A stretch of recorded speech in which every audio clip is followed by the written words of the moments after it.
Extremadura es para mí el olor feliz de la infancia, la limpieza inconfundible de una forma de hablar que me perteneció y que de algún modo todavía me pertenece.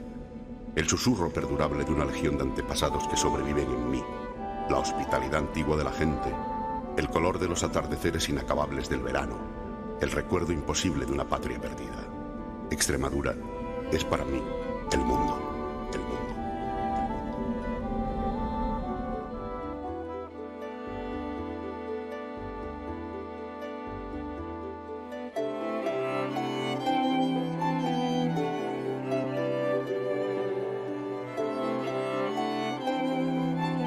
Las tierras de Coria, que empiezan al pie de la Sierra de Gata y llegan hasta el Tajo, limitando por el oeste con Portugal, han tenido muchos nacimientos y muchos abandonos a lo largo de la historia. Tuvieron su nacimiento romano y su nacimiento árabe. Y tuvieron también su nacimiento y su decadencia como parte de un reino cristiano y como cabeza de una diócesis.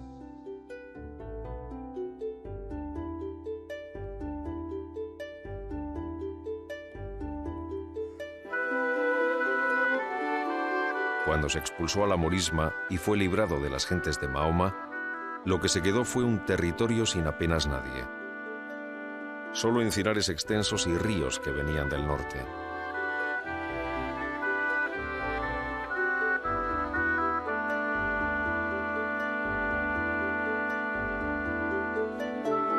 La repoblación empezó por donde empieza siempre en Extremadura.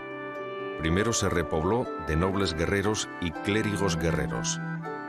Después vinieron los campesinos pobres a roturar tierras propias o ajenas y los pastores a cuidar los rebaños propios o de otros. No fue fácil, en cualquier caso, venirse a vivir aquí.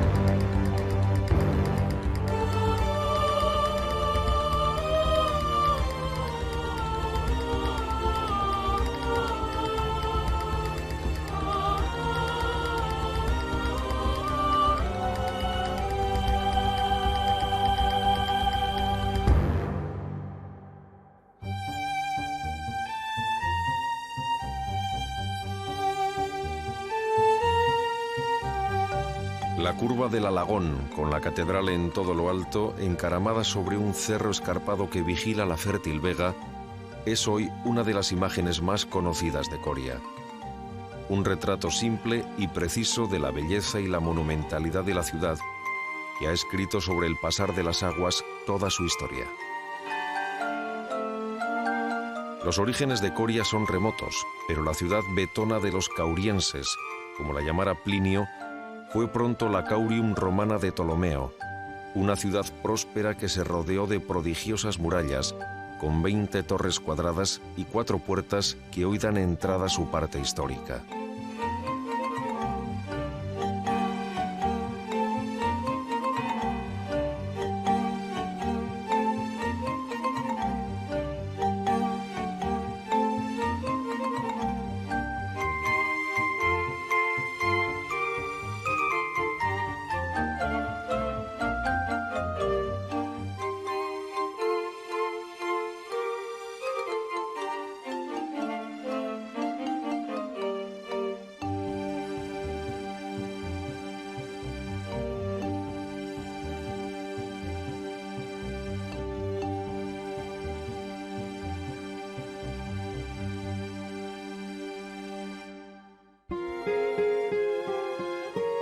Los visigodos ratificaron su condición de sede episcopal, aunque la hicieran dependiente de Mérida, y los árabes pasaron a llamarla Curilla, para ser luego objeto de disputa a lo largo de más de 2 siglos de luchas con los cristianos, hasta su definitiva reconquista por el 9º de los Alfonsos, rey de León.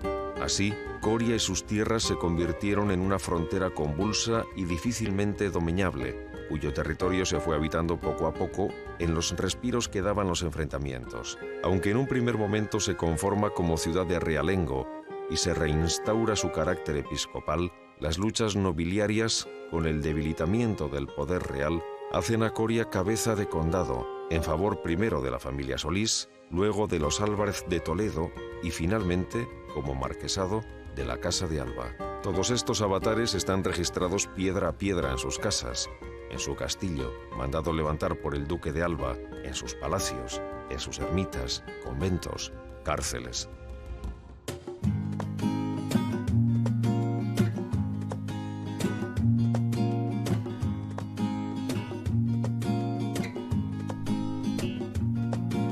Te vi comprando en el mercado gris. Quizá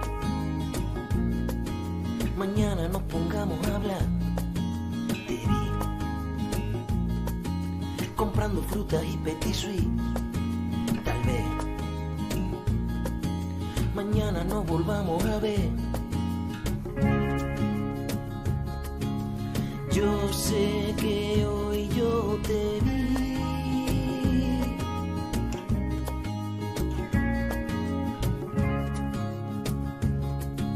Tal vez mañana no volvamos a ver. Todo está escrito en los rincones de sus calles y plazas, en las cicatrices de las murallas romanas, en la imagen parsimoniosa de ese río que la rodea como galanteándola y que, como sin querer, le ha regalado ese trazo imposible de un puente sin río.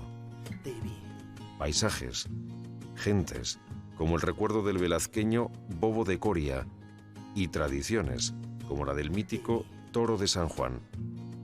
En Coria nació Rafael Sánchez Mazas, cuyos avatares, tras su encarcelamiento republicano, inspiraron la novela de Javier Cercas, Soldados de Salamina, y la película del mismo título.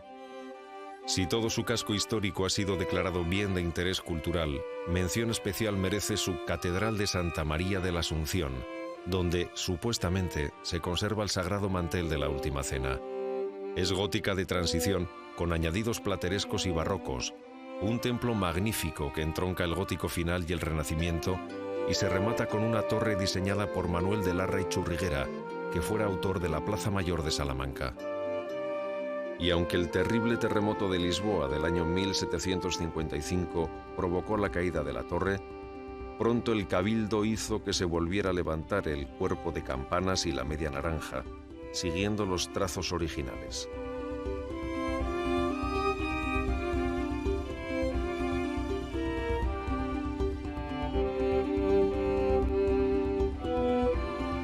Aunque Coria ha perdido la grandeza de siglos anteriores, hoy, en plena recuperación de su historia y su patrimonio, sigue siendo la cuarta ciudad en orden provincial de Cáceres, capital de la comarca del noroeste, con una sólida base económica representada especialmente por la agricultura y la ganadería, gracias a sus 33.000 hectáreas de tierra cultivable a orillas del Alagón, ese afluente del Tajo que marcha apacible y amplio y aún conserva zonas agrestes, auténtico paraíso de especies animales y vegetales autóctonas.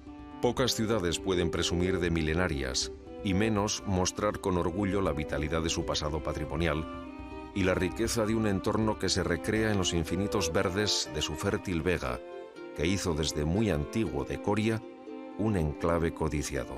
Coria, también tierra de frontera, disfruta del valor estratégico de estos predios y el carácter emprendedor de sus gentes. Los regadíos actuales dan la dimensión de toda esta riqueza. La noche está rabietada, canto loco, vengo, voy. Salimos de la tristeza, dame lo que yo te doy. Yo te quiero, no me quieres, ¿qué más quieres tú de mí? Amigo de mis amigos, campeón de fútbol. Le voy a comprar una casa y a la orillita del mar. Y aunque no tengo caballo, yo te enseño a galopar. Te voy a comprar una casa como la que quieres tú.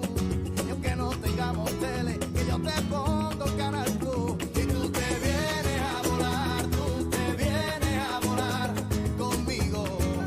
Que yo te daré alas si tú me das abrigo. Y tú te vienes a volar, y tú te vienes a volar conmigo. Que yo te daré alas, que yo te daré alas. La noche está rabietada.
Portaje está a un tiro de Piedra del Tajo.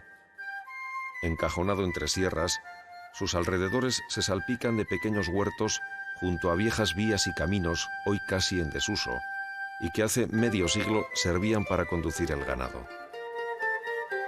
Como puerto de sierra, es la entrada a Las Vegas del Alagón, y un lugar de contrastes donde no es difícil imaginar el trasiego de gentes que por aquí pasaron. En este pueblo emprendedor y decidido, cuentan los vecinos cómo y por qué la luz hizo su aparición en la primavera del año 1929. Era el invento más deseado y la mayoría de los pueblos de la comarca buscaban cómo conseguirlo. La producción de energía eléctrica en Portaje se consiguió gracias a dos vecinos que crearon una empresa llamada El Sol Nocturno del Oeste, cuyo metafórico y poético nombre lo decía todo.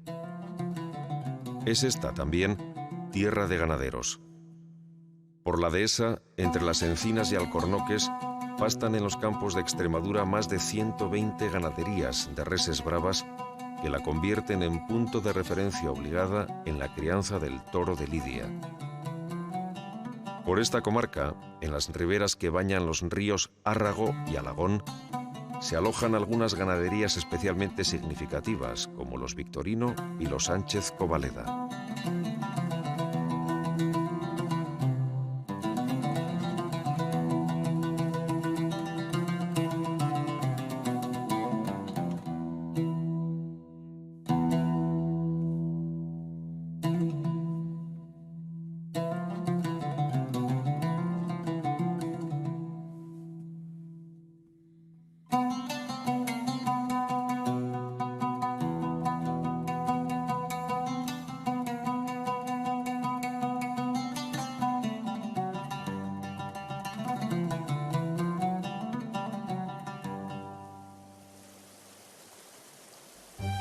El Alagón es un río lleno de reflejos, lleno de imágenes.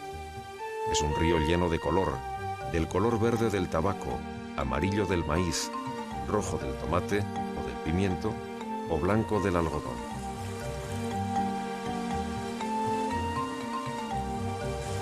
Y es un río de historia pequeña y leyendas humildes, que se hacen grandes en el imaginario de sus gentes.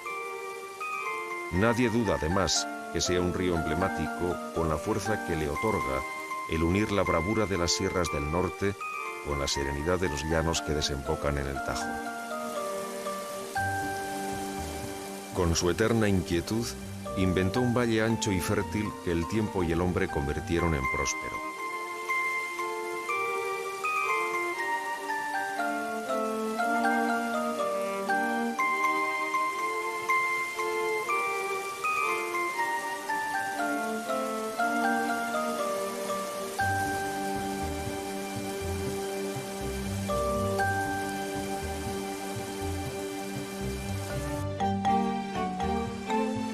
Las civilizaciones discurrieron junto a sus aguas y los nombres míticos se unieron para siempre a ellas, tal el de los betones, que por aquí se asentaron con sus ganados para después inventarse una coalición contra los invasores romanos, a la que se sumó el inevitable Viriato.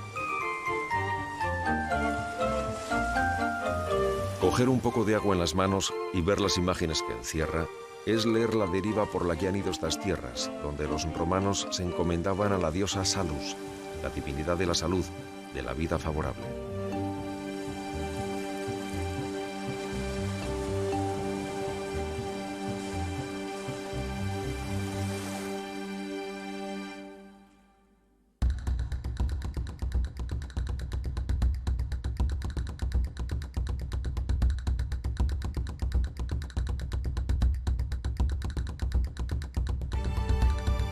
Casillas de Coria se sitúa en un terreno accidentado lleno de arenas, piedras y pizarras.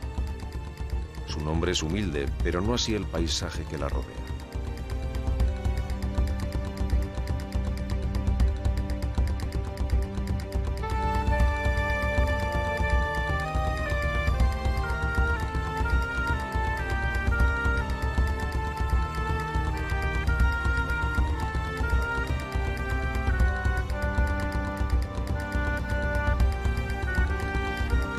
Pescueza, rodeado por huertos con paredes de pizarra que en muchos lugares está cambiando.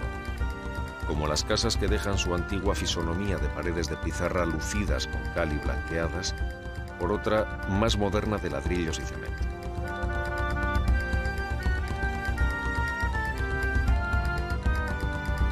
Descendiendo desde la Sierra de la Solana, Cachorrilla aparece tan mínimo y pintoresco que merece la pena detenerse en él, para fijarse en los rincones que hacen sus callejuelas, en su iglesia parroquial de San Sebastián o en la ermita del Cristo.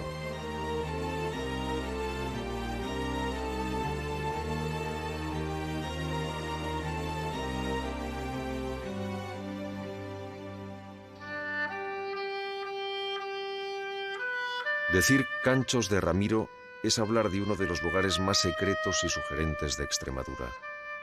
Uno de los paraísos escondidos que solo conocen los muy iniciados, un observatorio único para ver aves.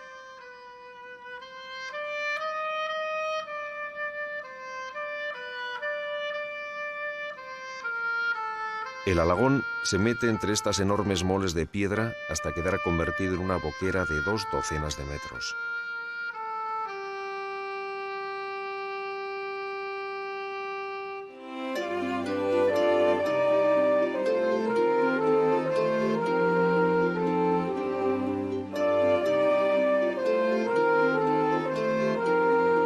Arriba, en los canchos, o volando encima de las aguas, o perdiéndose en el verde del bosque de encinas, de alcornoques, madroños, labiérnagos o acebuches, viven los petirrojos, las currucas, las gaviotas reidoras, las garzas reales, los cormoranes y muchas y distintas clases de ánades. Decía el escritor Jonathan Franzen que observar los pájaros es descubrir lo más delicado y complejo que hay en este mundo. Una experiencia única que se vive en estos canchos, donde se refugian del mundo de ruido que hemos creado allá afuera.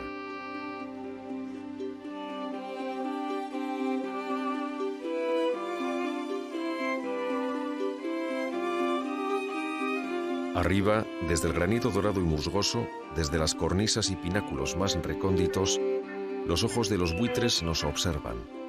Una colonia de más de 100 parejas de buitres leonados y alimoches que en otoño se camuflan al volar entre las hojas oxidadas de las cornicabras.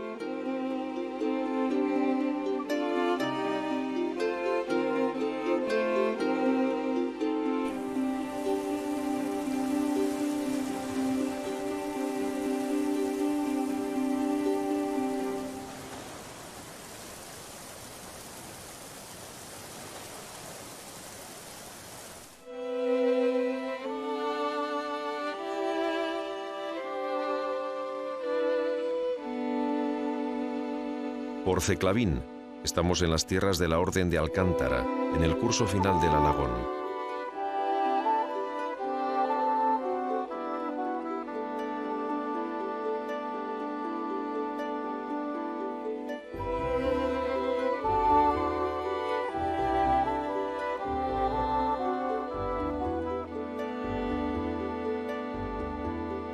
Y todo el mundo sabe que esta de Alcántara es una tierra de leyenda y de leyendas. Aquí, por ejemplo, existe un olivo de las ánimas, donde se aparecen las almas en pena y es de ver alumbrarlas en esa su oscura travesía, mediante el aceite que producen sus aceitunas. Una leyenda, como otras, donde los elementos cristianos quedan a merced de formas antiguas de pensamiento, del conocimiento mítico. Por todas estas tierras, los cuentos, las creencias, los conjuros, los ensalmos, evidencian una forma distinta de percibir la realidad, una estética del mito.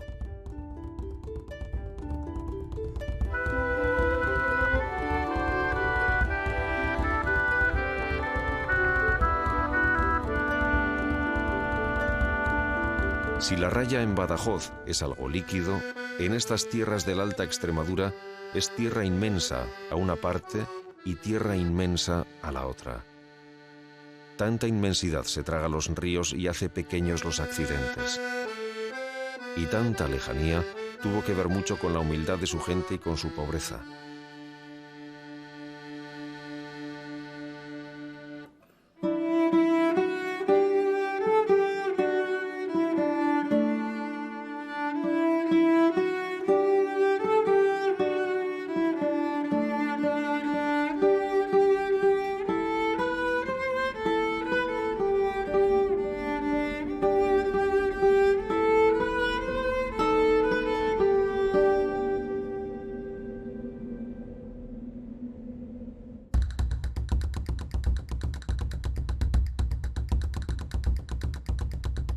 La historia de Zarza-la-Mayor es una historia convulsa, una historia de frontera.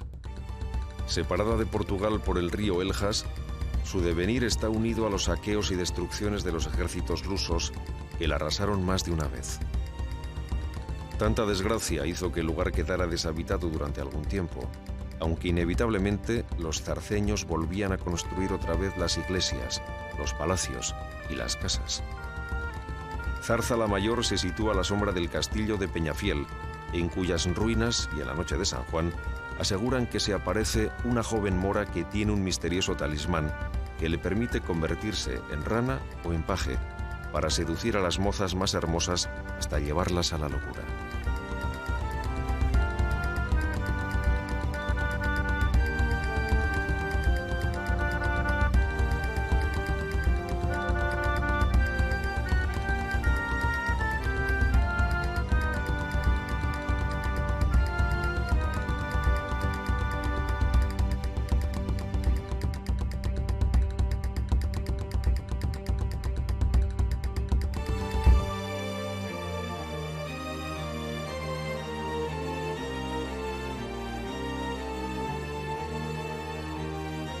No se puede explicar Zarza-la-Mayor y el resto de los poblados rayanos del norte extremeño sin hablar del comercio o el contrabando con el país vecino.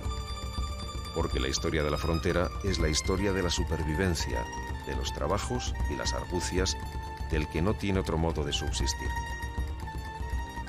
Hoy la frontera es un canto de cercanías que surgen del corazón, olvidado de mapas, planos, cuadrantes o líneas.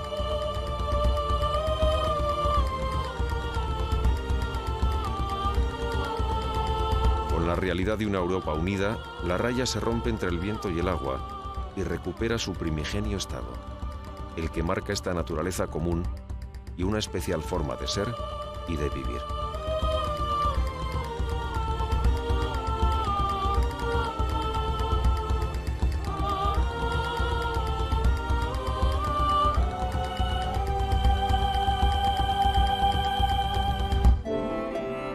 Uno mira estos pueblos, estos paisajes, este ir y venir de sus gentes y comprende de un solo golpe de intuición el argumento vital de esta tierra extremeña. La belleza, el dolor, la alegría, la soledad, el esplendor y la miseria. Aquí está todo lo que somos y fuimos. La trama de nuestra historia y de nuestro singular modo de ser y de vivir.